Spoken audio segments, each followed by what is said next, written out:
والله يدعو إلى دار السلام ويهدي من يشاء إلى صراط مستقيم.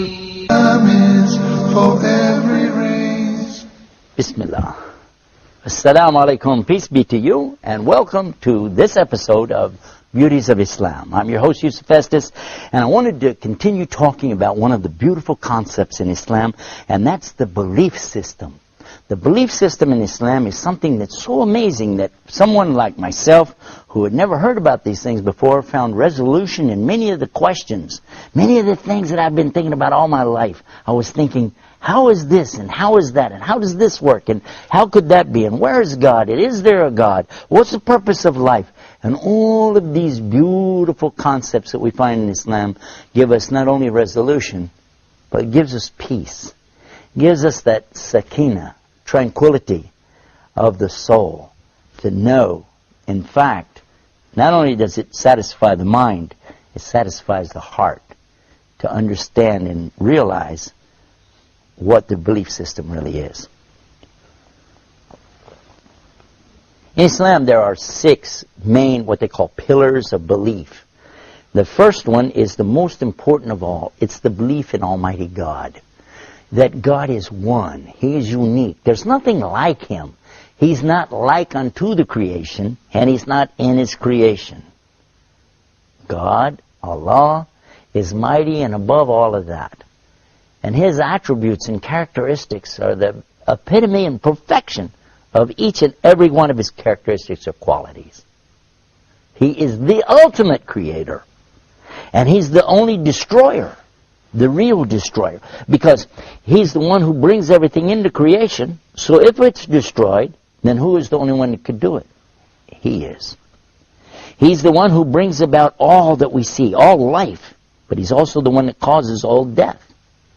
Because everything is to Him the same. It all belongs to Him. And He sees it as a whole. Whereas we only see minuscule, teeny little snippets here and there that we catch and try to understand. But yet He is mighty and above all of that. So His hearing is absolutely, totally, and complete. We won't say it's just perfect. It is total. His seeing, again, is total. His love. And we want to make a whole program about that. We'll come back to His loving. His lovingness is eternal and always. It's ongoing. I want to come back to some of these other characteristics and understand that He is the only creator. And if it exists, He created it.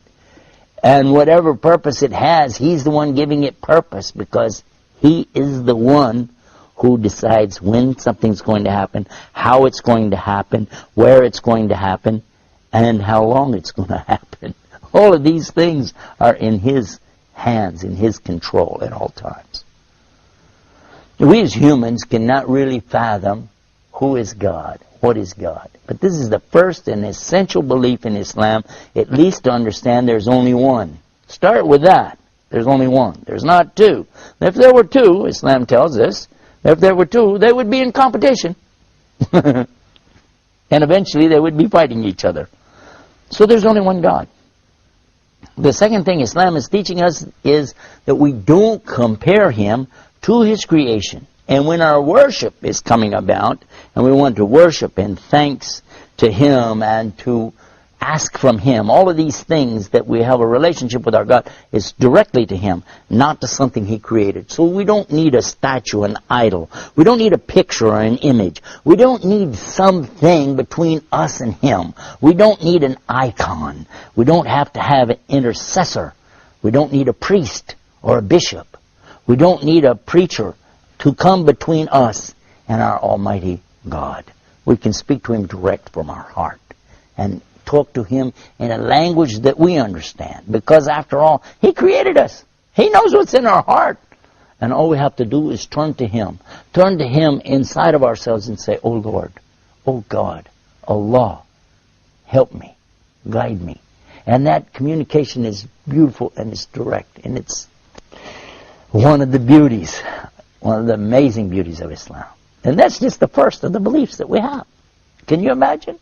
Another belief in Islam after that is called the belief in his malaika, his angels. What do we believe about the angels? Now some people say, well, we believe in angels and what? Now wait a minute, what do you believe about angels? Islam teaches us that angels are created by Allah from light. And He created them before He created the human beings. And angels are perfect. They never make mistakes. Whatever Allah orders them to do, they do it. And they do it the way they're supposed to do it. And they don't come up with, well, maybe I will, maybe I won't. Because they don't have free choice. They are commanded by Allah and they do as they're commanded. Now you don't see them. Why don't you see them? Well, they're made out of light. And you don't see light, by the way. You only see what light reflects off of. You can see my hand. Why? Light is hitting my hand and then coming back to you. See? Okay. Now, in space, it's always depicted as being black. Why? Because there's a lot of light in space, but it hasn't hit anything yet, and until it does, you won't see it. If I put my hand down, now you won't see anything until the next thing that the light hits. Make sense? Think about that a little while. There are many things when we start to talk about the belief systems in Islam. As you begin to grasp more of it, it all makes sense. Even the small details. Let me give you another example of that. When we talk about the next of the creations of Allah is the jinn. Allah created another type of being after He created angels. Before He created human beings, they're called the jinn. What are the jinn? In the Old Testament, they're referred to as the Ephraim. These are mentioned as the mighty sons of God in chapter 6 of Genesis, verse 2. But in fact, what we understand about them is that they are not humans, yet they have some of the human quality, which is to be able to make choices. Some of them, by the way, are believers in Allah, and some are disbelievers in Allah. Some of them are good and some of them are bad, and they still exist today. And you're going to say, now wait a minute, but I don't see them. But you don't see the angels either. And you don't see these because they're made from a kind of fire that has no smoke in it. Now, think about what I just said. We're going to come back. We're going to pick up right there. I'm going to give you a break. And we'll be right back with more Beauties of Islam. Islam is keeping up the pace. Islam is for every race.